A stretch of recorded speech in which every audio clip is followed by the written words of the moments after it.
2023-এর টেটেও বিতর্ক এড়ানো গেল না। পরীক্ষা শেষ হওয়ার আগেই সমাজ মাধ্যমে ছড়িয়ে পড়ল টেটের প্রশ্নপত্রের একাংশ।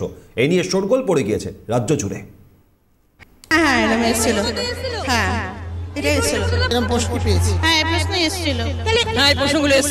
অবশ্যই ভরসা কি দল এত কষ্ট করে প্রত্যেকে প্রস্তুতি নিচ্ছে, পরীক্ষা দিতে আসছে, তারপরেও যদি এরকম হয়, এত নিয়ম কানুন সবকিছু মানা হচ্ছে, তারপরেও কোশ্চেন বাইরে ঘুরছে।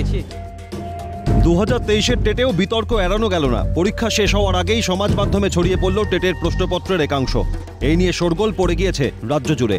দায়িত্ব নেওয়ার পরেই অবাধ ও স্বচ্ছ পরীক্ষা ব্যবস্থার পক্ষে সওয়াল করতে দেখা গিয়েছিল প্রাথমিক শিক্ষা পর্ষদের সভাপতি গৌতম পালকে। কিন্তু কোথায় কি, পর্ষদের পক্ষ থেকে নিশ্চিত নিরাপত্তার দাবি তুললেও শস্যের মধ্যেই যে ভূত লুকিয়ে আর হয়তো ঠাউর করতে পারেননি পর্ষদ কর্তারা। নিয়োগ দুর্নীতির আবহে হকের চাকরির দাবিতে দিনের পর দিন রাজপথে ধর্ণা অবস্থান করছেন বঞ্চিত চাকরিপ্রার্থীরা। সেই মুহূর্তে একরাশ আশা নিয়ে পরীক্ষায় বসেছেন লক্ষ লক্ষ চাকরিপ্রার্থী। এক লপ্তে বেড়েছে পরীক্ষার ফিও। চাকরিপ্রার্থীদের সৌজন্যে রাজকোষে জমা পড়েছে প্রায় 15 কোটি টাকা। তারপরেও পরীক্ষার্থীদের ভবিষ্যৎ নিয়ে ছিনিমিনি। এই কোশ্চেন কোনে কি এসছে পরীক্ষায়?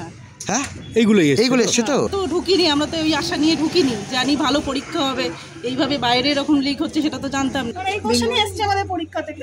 যদি এরকম হয়ে থাকে তাহলে তো খুব বাজে হচ্ছে। যদি এই জিনিসটা ঘটে থাকে তাহলে তো আশঙ্কা থেকেই যাচ্ছে না। তো নিরাপত্তা এত চেকিং করে ঢোকানোর পরেও যদি এরকম ভাইরাল হয়ে যায়, কোয়েশ্চেন যদি এরকম বেরিয়ে যায়, তাহলে আমরা আর কি করবো বলুন? মানে আমরাই তো হ্যারাস হচ্ছি। কি বল, হয়তো সেট নাম্বারটা আলাদা বাট একই এসছে। বাকিগুলো দেখুন ভালো করে ঢোকার পর তার আগে যদি কেউ পেয়ে থাকে সেটা নিয়ে তো আমাদের কোনো আইডিয়া নেই। বাট হ্যাঁ, এটাই আছে। হ্যাঁ, কোশ্চেন হ্যাঁ, সমস্ত পাতাগুলো মিলছে পরপর দেখুন। ও কোশ্চেন ফাঁস হয়ে গেছে নাকি? হ্যাঁ, কোশ্চেন আছে এটা। রবিবার দুপুর 12টা থেকে শুরু হয় প্রাথমিক নিয়োগের পরীক্ষা। 2:30 নাগাদ শেষ হয় পরীক্ষা। অভিযোগ, দুপুর 1টা নাগাদ সমাজ মাধ্যমে ছড়িয়ে পড়েছে প্রশ্নপত্রের একাংশ। প্রাথমিক শিক্ষা পর্ষদের সভাপতি গৌতম পাল জানিয়েছেন, একে ফাঁস বলা যাবে না। একই দাবি পর্ষদ কর্তাদের। সময় নাকি প্রশ্নের কিছু অংশ সোশ্যাল মিডিয়াতে দেখা গেছে, আপনাদের কাছ থেকে শুনলাম।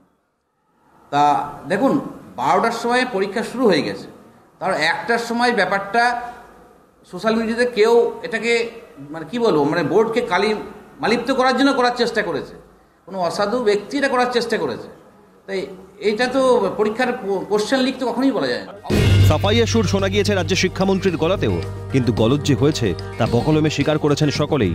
আর এখানেই সরকারের সদিচ্ছা নিয়ে উঠছে প্রশ্ন। আমি পর্ষদের থেকে ব্যাখ্যা চেয়েছি, পর্ষদ আমার পরিষ্কার আপনাদেরও জানিয়েছেন। পর্ষদ আমায় যেটা বলেছেন যে পরীক্ষার্থীরা ঢুকেছেন 11টায়, পরীক্ষা শুরু হয়েছে 12টায়, পরীক্ষা শেষ হয়েছে 2:30-টে।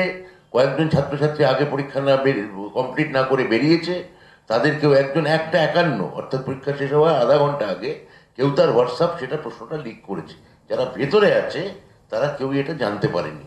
পরে এটা কেউ সাবোতাজ করার জন্যে বা মজা করার জন্যে বা কাঠি করার জন্যে বা আবার একটা সেন্সেশন করার জন্য এটা করেছে। এর আগে একাধিকবার রাজ্যে টেট হলেও নিয়োগের ব্যাপারে সদর্থক ভূমিকা নিতে দেখা যায়নি সরকারকে। এই আবহে 2023-এর টেট পরীক্ষার প্রশ্নপত্র ফাঁস সরকারের দেউলিয়াপনাকে যে আরো প্রকট করল তা বলাই বাহুল্য। ক্যালকাটা নিউজ।